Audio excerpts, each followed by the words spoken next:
Hello बच्चों, नमस्ते सभी को। आप सभी ठीक होंगे। जैसा आपको मालूम है, 12वीं भौतिक विज्ञान का हम दूसरा चैप्टर गाउस का नियम तथा उसके अनुप्रयोग पढ़ रहे हैं, जिसमें से हमारे पास टॉपिक चल रहा है गाउस के नियम के अनुप्रयोग। आज हम 5वां अनुप्रयोग देखेंगे और ये भी हमारे लिए खुशी की बात है कि आज हम जो मेरा वीडियो अंक है वो इकाई से दहाई में चेंज हो गया है, यानी कि आज हमारा 10वां वीडियो है। तो आप सभी का जो स्नेह और प्रेम जो मेरे लिए है, उन सब के लिए मैं आप सबका आभारी हूँ। अब आप चलो अपन बिना टाइम वेस्ट किए अपने वीडियो को या अपने टॉपिक को जो है शुरू करते हैं। देखिए, कल के वीडियो में हमने गोलीय आवेश की बात करी थी। गोलीय आवेश के लिए हमने विद्युत क्षेत्र की तीव्रता निकाली थी। देखिए, आज का जो हमारा टॉपिक है बिल्कुल उसके जैसा ही है। कारण क्या है कि आज जो हम टॉपिक ले रहे हैं कि हमारे पास कोई चालक गोला है ना, कोई भी चालक गोला। अब देखिए, ये चालक गोला ठोस यानी कि अंदर से भरा हुआ भी हो सकता है और खोखला भी हो सकता है, दोनों प्रकार का हो सकता है। यहाँ पर हमारे लिए कुछ कहा नहीं गया है, तो हम यही समझेंगे कि ये चाहे ठोस भी हो सकता है और चाहे तो खोखला भी हो सकता है। अब देखिए, दोनों स्थितियों में ये गोलीय कोश वाली स्थिति की पालना करेगा। समझिए कैसे। मान लीजिए हमारे पास चालक गोला जो है खोखला है, तो वो बिल्कुल गोलीय कोश की तरह हो गया कि उस पे जो भी आवेश दिया जाएगा वो सीधा उसकी सतह पर आ जाएगा। ये तो आपके लिए चीज क्लियर है। अब देखिए, ठोस गोला हो तो देखिए, अगर हमारे पास ठोस गोला है और हम उसको आवेशित करेंगे तो क्या होगा कि जैसे मान लो आपने उसको धन आवेशित किया तो समान आवेश धन धन, समान आवेश प्लस प्लस वो एक दूसरे को प्रतिकर्षित करेंगे और वो अंदर नहीं रह करके सीधा है जो अपने पास चालक गोला है उसकी सतह पर आ जाएंगे। अंदर जो है विद्युत क्षेत्र बिल्कुल 0 होगा। तो दोनों स्थितियों में, चाहे हमारे पास गोला खोखला हो चाहे ठोस हो, दोनों स्थितियों में एक गोलीय कोश की भांति ही कार्य करेगा। तो हमें जो विद्युत क्षेत्र का जो परिणामी सूत्र या व्यंजक या जो परिणाम है वो बिल्कुल गोलीय कोश की तरह ही आएगा। देखिए, बुक के अंदर में भी आपको यहाँ पर विस्तृत नहीं बताया गया है। बुक में भी कहा गया कि ये जो हमारा टॉपिक है बिल्कुल गोलीय कोश की तरह ही है। तो आप जो व्यंजक वगैरह जो अपन ने वहाँ डिराइव किए थे वो यही काम में आ जाएंगे। लेकिन मैंने इस टॉपिक को है दोबारा से वापस किया है ताकि एक पूरा मान लो एग्जाम में आ जाए तो किस प्रकार से आप इसको पूरा करेंगे। और उस वीडियो में अगर आप कम समझ पाए तो इस वीडियो में उसको जरूर समझ पाएंगे। देखिए, जो चीज मैंने अभी आपको बोल के बताई है, मैंने यहाँ पर नोट भी करी है कि अगर हमारे पास समरूप आवेशित चालक गोला है तो वो खोखला या ठोस हो सकता है। यदि चालक खोखला है तो इसे हम गोलीय कोश की भांति मान सकते हैं और खोखले चालक गोले को जो दिया गया आवेश होगा वो सीधा कहाँ पर आ जाएगा, पृष्ठ पर आ जाएगा, अंदर नहीं रहेगा। देखिए, दूसरी स्थिति कि मान लो हमारे पास आवेशित गोला जो है वो ठोस है, तो भी हम गोले को जो भी आवेश देंगे वो संपूर्ण आवेश पृष्ठ पर ही वितरित हो जाएगा, क्योंकि दिया गया जो आवेश है, चाहे वो धनावेश हो चाहे ऋणावेश हो, आपस में प्रतिकर्षित करके सतह पर आ जाएंगे। ठीक बात है। तो ये भी एक गोलीय कोश की भांति ही व्यवहार करेगा। अब देखिए कि हमारा जो ये पूरा का पूरा टॉपिक है वो किसकी तरह हो गया, ये एक समरूप आवेशित गोलीय कोश की भांति प्राप्त हो गया। ये मैंने आपको समझने के लिए लिखा है। अब अगर एग्जाम में आ जाए तो आप सीधा यहाँ से स्टार्ट कर सकते हैं। वही तरीका कि हम जो है एक चालक गोला बनाएंगे, चाहे वो ठोस हो चाहे खोखला हो, आवेश को तो सतह पर आना ही है। तो देखिए, मैंने ये चालक गोला बनाया है, आवेश को सतह पर दिखा दिया है, इसको प्लस Q आवेश दिया है और इस गोले की जो त्रिज्या मैंने कैपिटल R मानी है और इसका केंद्र O मानना है। इसी चीज को मैंने यहाँ पर लिख दिया है। चालक गोले को प्लस Q आवेश देने पर यह गोले की सतह पर एक समान रूप से वितरित हो जाता है। माना गोले का केंद्र O एवं गोले की जो त्रिज्या है वो हम कैपिटल R मानते हैं, तब गोले का पृष्ठ आवेश घनत्व, देखिए पृष्ठ आवेश घनत्व का एक सिंपल सा फॉर्मूला है कि प्रति एकांक क्षेत्रफल पर कितना आवेश वितरित है। तो देखिए क्षेत्रफल कैपिटल A को हमने नीचे लिया है और आवेश जो है Q, तो हमारे पास आवेश का मान तो Q होगा और यहाँ पर जो क्षेत्रफल है हमारा इस चालक गोले का पृष्ठीय क्षेत्रफल होगा और वो हमें 4 पाई r square capital R square के रूप में माना जाएगा, क्योंकि हमने जो है गोले की रेडियस जो है कैपिटल R मानी है। ये चीज आपके पूरी तरह समझ में आ गई होगी। अब देखिए वापस हमारे पास 3 स्थितियां जो मेन बुक में दी हुई है वो बनेगी कि हम अभिष्ट बिंदु को इस चालक गोले से बाहर लेते हैं या इसकी सतह पर लेते हैं या इसके अंदर लेते हैं। तीनों स्थितियों में हमारे पास जो विद्युत क्षेत्र की तीव्रता का जो व्यंजक आएगा वो अलग अलग आएगा। तो इन तीनों स्थितियों पर हम विचार करते हैं। चलिए पहली स्थिति हम देखते हैं। देखिए जैसा कि हमारी पहली स्थिति क्या होगी कि जब बिंदु P गोले के बाहर स्थित हो।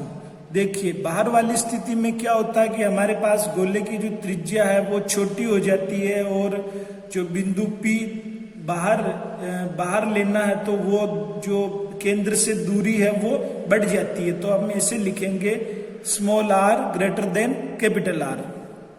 ऐसा इसका डायग्राम आप कैसे बनाएंगे, ये जो हमारे पास कैपिटल R त्रिज्या का जो चालक गोला है उसको हम पहले बनाएंगे, इसका आवेश देंगे। अब देखिए हमें कि इस गोले से बाहर कोई भी बिंदु P लेना है, वो अब O से P की दूरी जो है हम स्मॉल r मानेंगे। अब जैसा हमें पता है कि हमें गाउस का नियम अगर लगाना है तो हमारे पास एक गाउसीय पृष्ठ होना चाहिए। तो मैंने ये रेड इंक से जो है एक गोलाकार गाउसीय पृष्ठ की कल्पना करी है जिसकी रेडियस कितनी हो जाएगी स्मॉल r।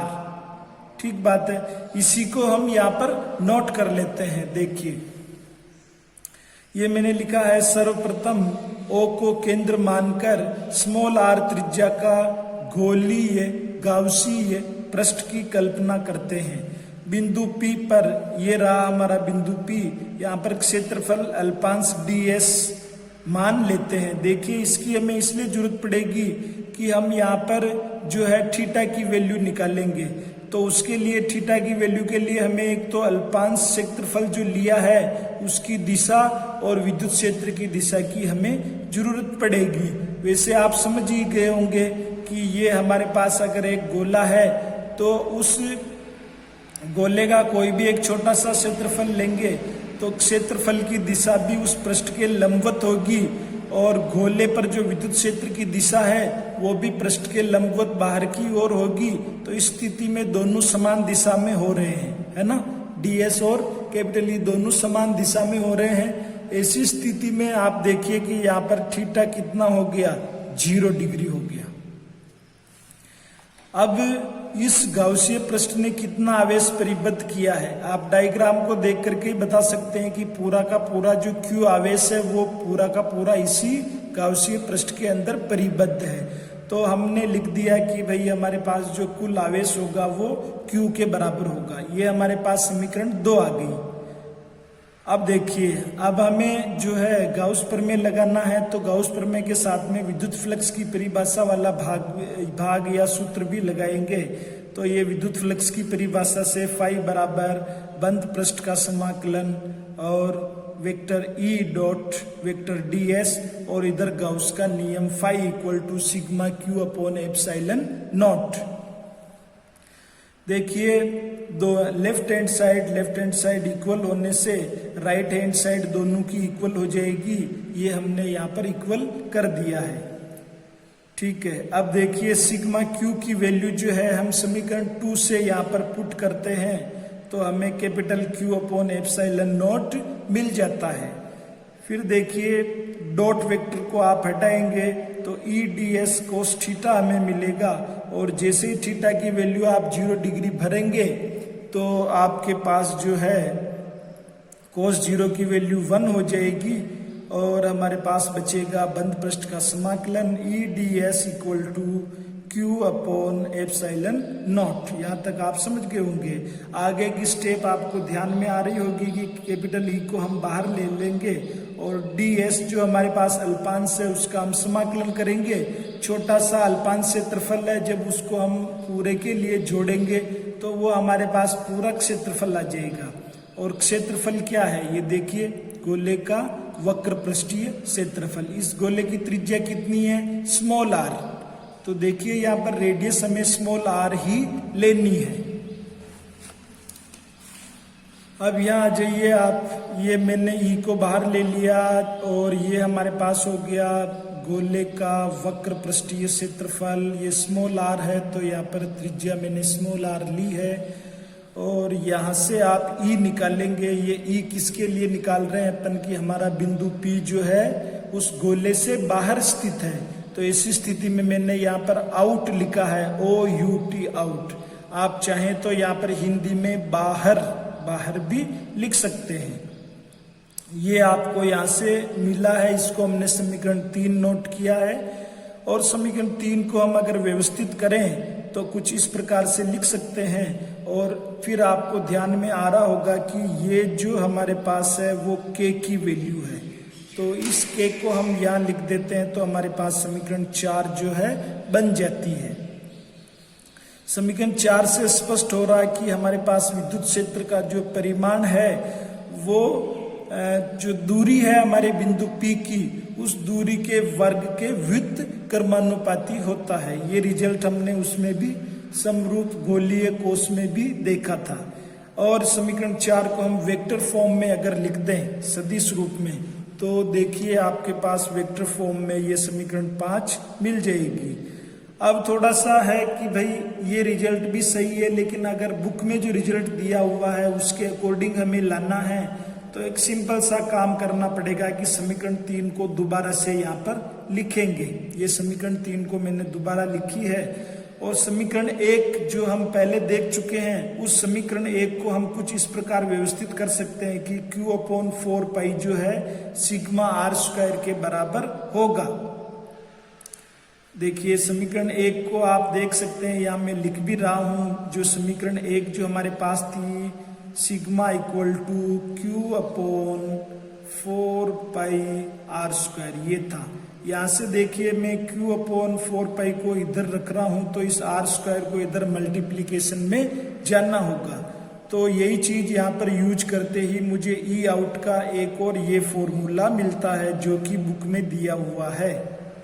तो ये जो हम ई आउट जो निकाल रहे हैं sigma R square upon epsilon naught small R square, समीकरण 6। तो हमारे पास दो परिणाम आ गए। चाहे तो आप जो है समीकरण 4 लिखें, चाहे आप समीकरण 6 लिखें, दोनों है जो विद्युत क्षेत्र की तीव्रता का व्यंजक ही प्रदर्शित करेंगे। तो ये आपने यहाँ तक समझ लिया होगा और इसको आपको नोट भी करना है। देखिए अब जब हमने बाहर वाली बात कर ली है, बिंदु P को बाहर लेके देख लिया है, तो अब हम इस बिंदु P को कहाँ लेंगे? सतह पर, चालक गोले की सतह पर। चलिए हमारा सेकंड जो पॉइंट है वही आ रहा है। देखिए यहाँ पर मैंने जो है एक डायग्राम बनाया है।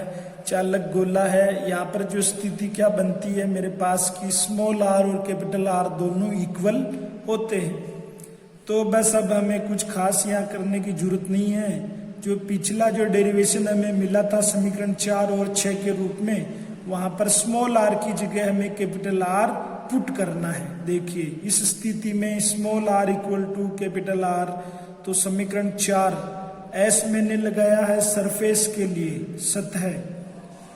विद्युत क्षेत्र की तीव्रता का जो मान है, जो बिंदु P कहाँ पर हो, सरफेस या सतह पर हो। तो देखिए यहाँ पर जो है स्मॉल आर की जगह कैपिटल आर ले लिया मैंने, समीकरण 7 बन गई। और अगर हम समीकरण 6 में यूज करें तो देखिए कैपिटल आर स्क्वायर से कैपिटल आर स्क्वायर कैंसिल हो जाएगा और हमें ये परिणाम जो है मिल जाएगा। ES equal to sigma upon epsilon naught. समीकरण 8 हम यहाँ पर बनाते हैं और मैंने लिख दिया कि या तो अपन समीकरण 7 ले सकते हैं या फिर 8 ले सकते हैं, जो कि हमारा क्या होगा, अभिष्ट परिणाम होगा। देखिए तीसरी स्थिति क्या बन सकती है, हम बाहर थे, बाहर से सरफेस में आ गए, अब सरफेस पे आने के बाद हम अंदर आ सकते हैं। तो चलिए तीसरी स्थिति यही बनती है कि हमारे पास जो बिंदु P है गोले के अंदर स्थित है। देखिए मैंने पहले इसलिए इनको लिखा है कि हमारा जो वीडियो है कहीं बड़ा नहीं बन जाए, और रोज जो है वीडियो बड़ा बन रहा, तो मैंने इसको पहले से ही नोट डाउन कर रखा है और मैं आपको समझाते जा रहा हूं। तीसरी स्थिति हमारे पास बन रही है कि गोले के अंदर जो है बिंदु P आ गया। ऐसी स्थिति में जो गोले की रेडियस हमने कैपिटल R मानी थी वो तो बड़ी हो जाएगी और जो P की दूरी है वो छोटी हो जाएगी। इस डायग्राम से आप क्लियर समझ रहे होंगे। ये रेड इंक से जो है मैंने गाउसीय पृष्ठ बनाया है। क्या बनाया है, गाउसीय पृष्ठ बनाया है, कल्पना करी है। अब जैसा आप देख रहे हैं कि इस गाउसीय पृष्ठ के अंदर तो बिल्कुल ही आवेश नहीं है, तो सिग्मा क्यू की जो वैल्यू 0 आ जाएगी हमारे पास। तो आप समझ गए होंगे कि यहाँ पर हमें विद्युत क्षेत्र की जो तीव्रता है 0 मिलनी है। तो इसको कैसे लिखना है, कुछ इस प्रकार से लिखना है कि परिबद्ध आवेश हमारे पास 0 हो गया। गाउस का नियम जो हम लगाएंगे तो कुछ इस प्रकार से, इधर तो विद्युत फ्लक्स की परिभाषा, इधर गाउस के नियम का जो है राइट हैंड साइड। तो यहाँ पर देखिए वेक्टर प्रोडक्ट को हमने हटाया है, तो कोस थीटा, और यहाँ पर आप डायरेक्शन भी निकालना चाहेंगे थीटा की, तो वो हमें 0 ही मिलेगी। तो मैंने यहाँ पे 0 लिख दिया है। सोल्व करते करते जो है आप इस बिंदु पर आ जाएंगे कि विद्युत क्षेत्र का जो है तीव्रता अंदर चालक गोले के अंदर उसका मान 0 मिलता है। ये वाली स्थिति केवल हम समझने के लिए ले रहे हैं, बुक में नहीं है कि भाई वो जो बिंदु P है जब अंदर आ गया, अंदर आने के बाद सेंटर पे आ जाए, केंद्र पे आ जाए, तो क्या होगा, ऐसी स्थिति में हमारे पास स्मॉल r बिल्कुल 0 हो जाएगा। तो हमारे पास जो है E विद्युत क्षेत्र की तीव्रता वो भी हमारे पास 0 आ जाएगी। और इसका जो आलेख है, देखिए आलेख को समझने का प्रयास करिए। यहाँ पर हमारा मूल बिंदु है, ये एक्स एक्सिस पे हमने स्मॉल r को लिया है, वाई एक्सिस पे हमने E को लिया है। तो देखिए कि जब हमारे पास जो बिंदु P है गोले चालक गोले के केंद्र पर है, तो ऐसी स्थिति में हमारे पास विद्युत क्षेत्र का मान 0 होता है। अब उस केंद्र से देखिए ये हमारे पास केंद्र हो गया और ये कोई भी हमारे पास चालक गोला है। अब इस केंद्र से जो है हम क्या कर रहे हैं, जा रहे हैं। तो जब आप अंदर थे यहाँ पर तो भी हमें क्या मिला था, समीकरण 9 को देखें 0 ही मिल रहा था। तो देखिए ये हम अंदर है तो भी हमें विद्युत क्षेत्र 0 ही मिल रहा है। जैसे ही आप सरफेस पे आएंगे, यहाँ पर सरफेस पे आते ही हमें विद्युत क्षेत्र की तीव्रता का परिमाण जो है मिलेगा, वहाँ 0 नहीं रहेगा और ये हमें जो है मैक्सिमम अधिकतम मिलता है। तो ये ग्राफ में मैंने कहा कि भाई जब हम जैसे ही सतह पर आ जाएंगे ये सरफेस ES, तो हमारे पास जो विद्युत क्षेत्र का मान है वो अधिकतम होगा। और ऐसी स्थिति में हमारे पास जो अधिकतम वैल्यू होगी KQ upon capital R square.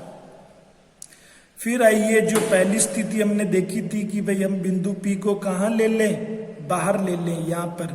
तो ऐसी स्थिति में हमने लिखा था कि हमारे पास जो आएगा परिणामी विद्युत क्षेत्र KQ upon small r square, दूरी का व्युत्क्रमानुपाती। तो ये देखिए व्युत्क्रमानुपाती क्या होगा कि ये इस प्रकार का हमें जो वक्र कुछ मिलेगा और अनंत पे जाते हुए हमें लगेगा कि विद्युत क्षेत्र का मान 0 हो जाएगा।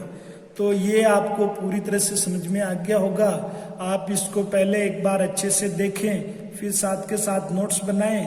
कंटिन्यू अगर आप काम करते रहेंगे तो निश्चित रूप से आप अच्छे मार्क्स से 12वीं में पास होंगे और आप फिजिक्स भी आसानी से समझ पाएंगे। वीडियो देखने के लिए आपका बहुत बहुत धन्यवाद।